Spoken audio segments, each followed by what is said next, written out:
@susia.online, ataupun yang ingin dari studio silahkan bisa kirimkan pertanyaannya di 085311665300 di 085311665300. Tema di sore hari ini adalah benar-benar merdeka. Kita dengarkan sama-sama.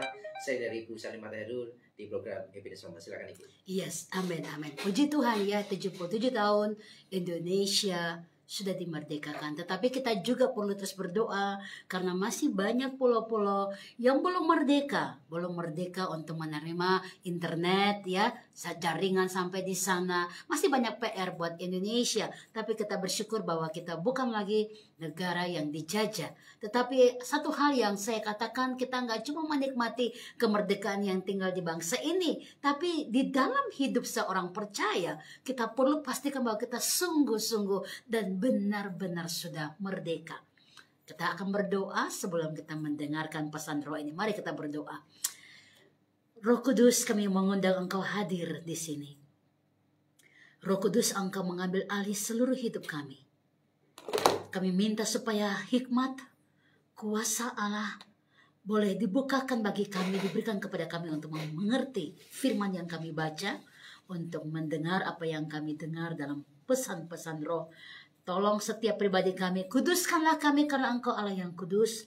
Dan firman Allah ini menjadi berkat buat kami, pengurapan yang baru. Kekudusan dari Tuhan turun bagi kami semua. Berfirmanlah Bapa, kami siap mendengarkannya. Haleluya. Amin, amin, amin. Puji Tuhan, saudara terkasih.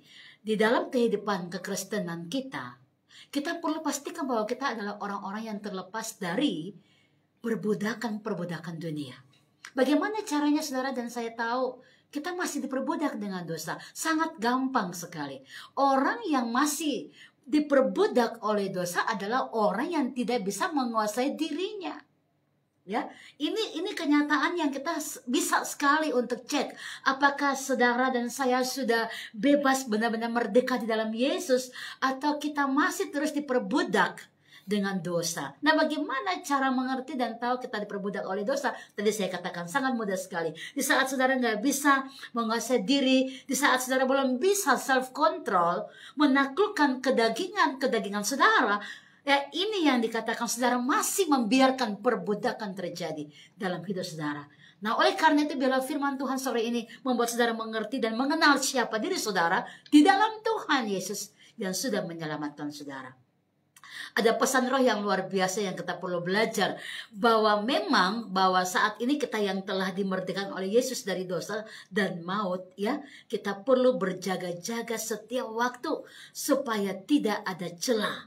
Tidak ada celah. Nah, kenapa orang Kristen sering banget jatuh lagi di tempat yang sama, jatuh lagi di tempat yang sama? Nah, ini sebenarnya kita perlu untuk melihat, ya.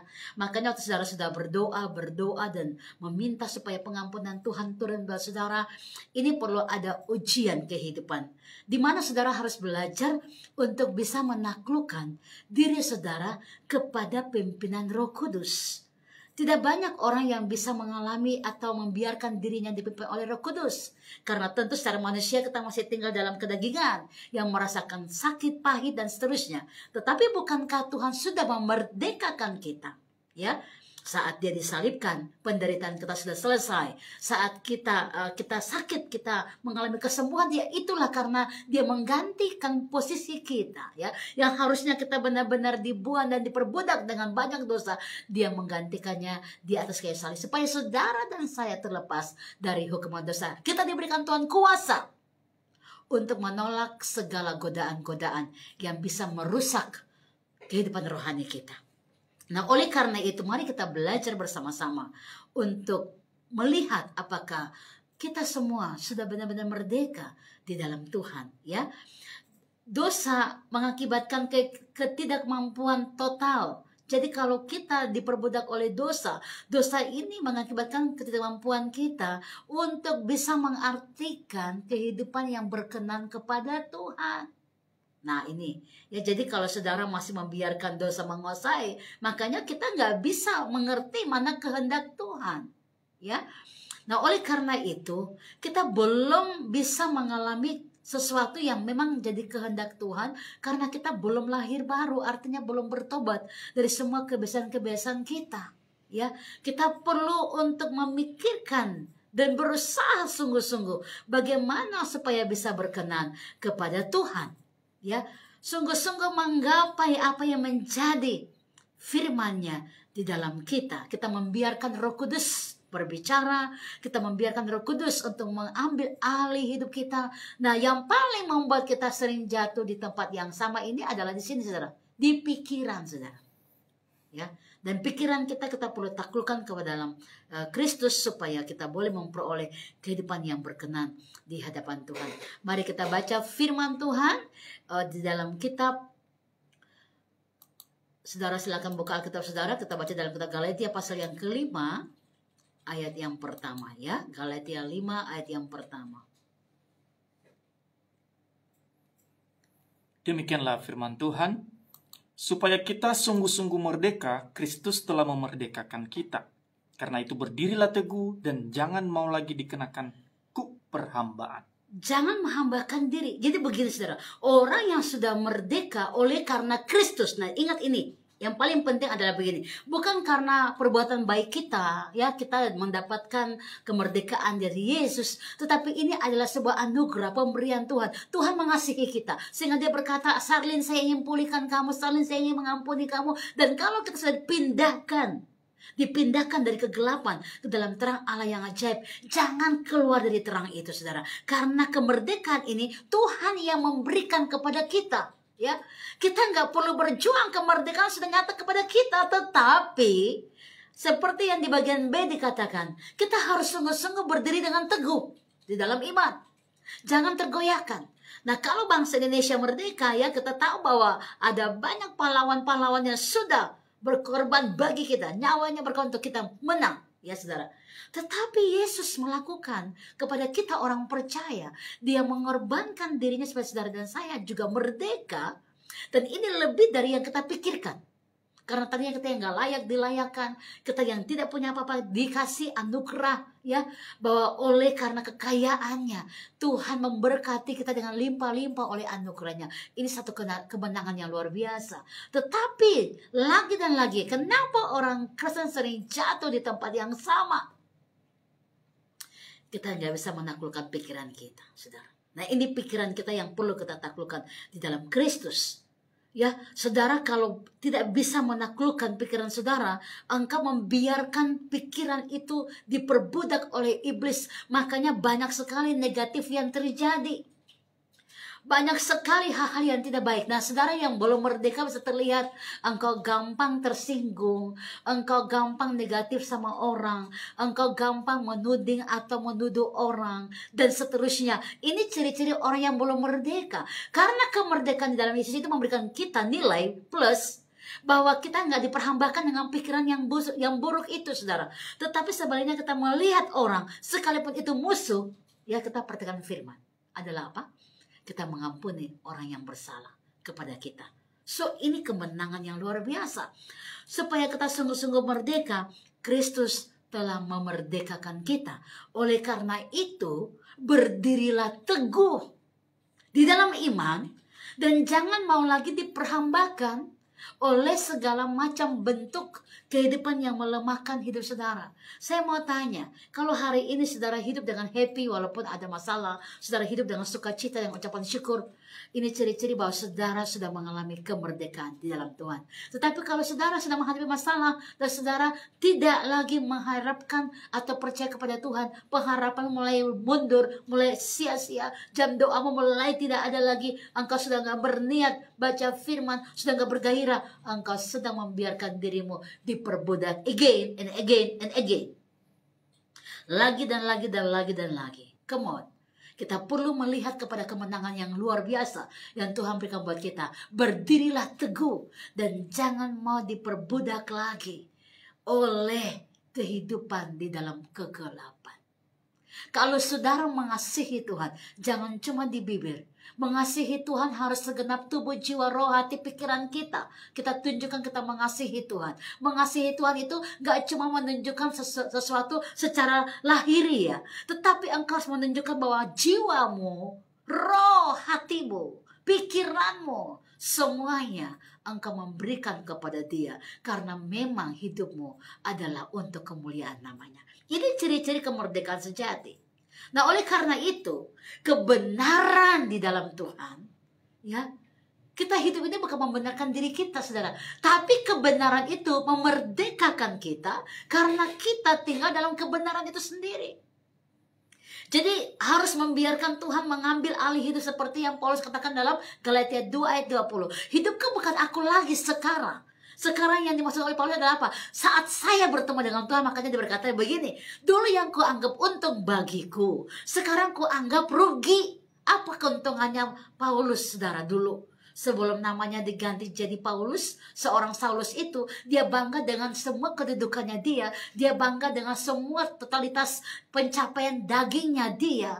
Dan dia tahu bahwa di dalam dunia semua orang yang mungkin mencapai itu, dia sudah mencapai terlebih dahulu.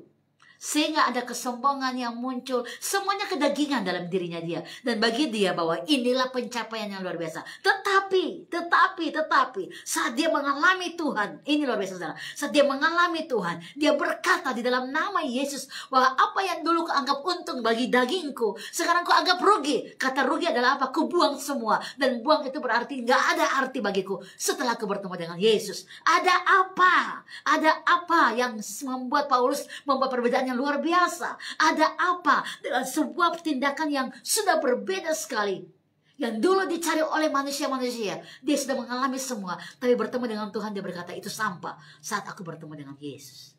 Ada apa, saudara?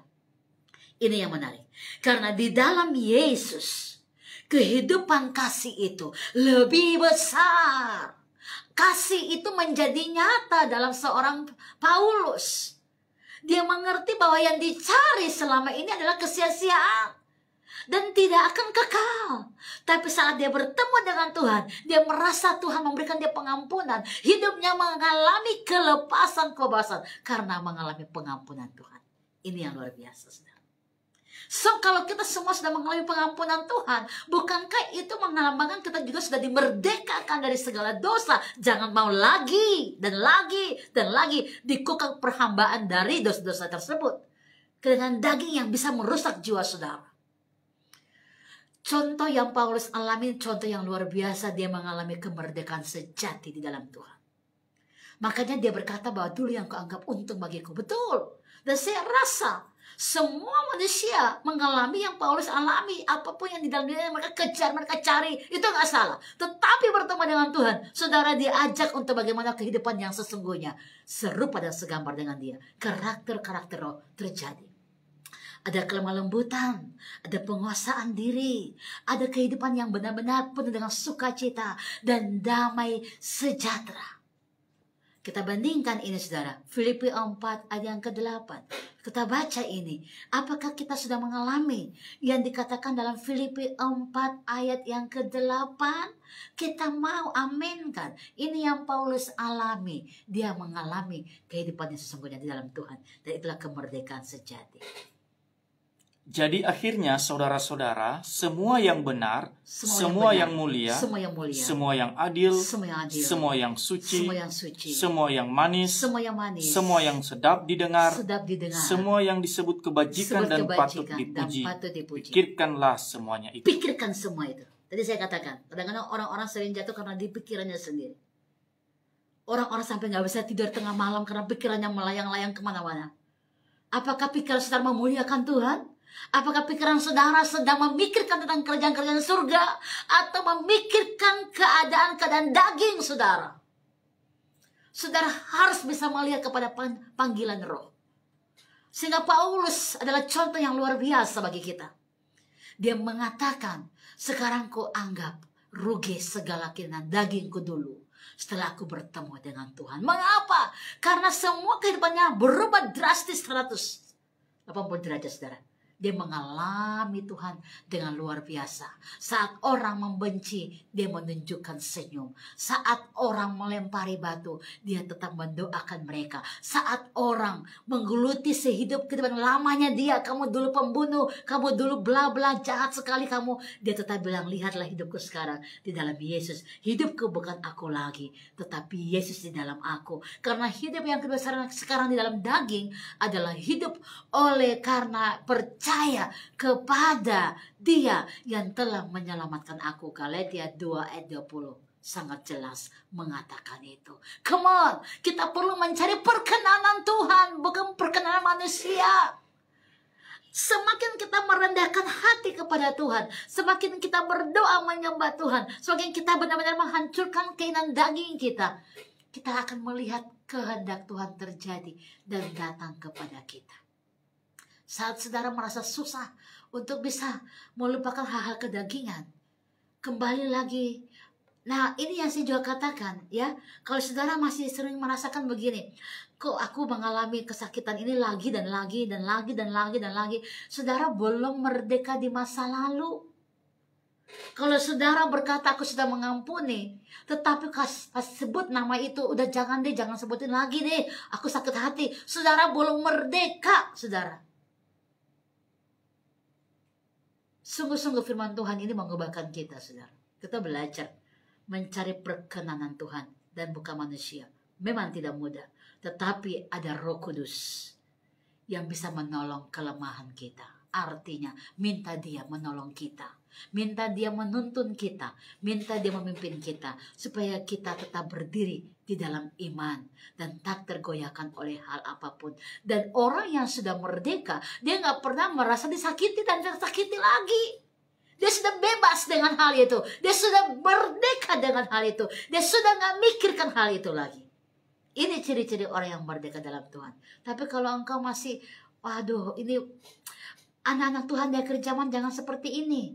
Oh, saya dengar si A lagi mencatatkan saya harus bertemu dengan dia, saya harus klarifikasi. Kita bukan artis yang selalu klarifikasi di televisi karena begini nama baik. Nama baik kita di dalam Tuhan Yesus. Amen. Katakan amin. Ya. Nah ini kalau makanya ada firman Tuhan dikatakan 1 Petrus itu, kalau engkau dipukul oleh karena engkau berbuat salah, dapatkah dipuji? Enggak bisa, enggak ada orang yang puji, mantu kesalahanmu kamu dipukul.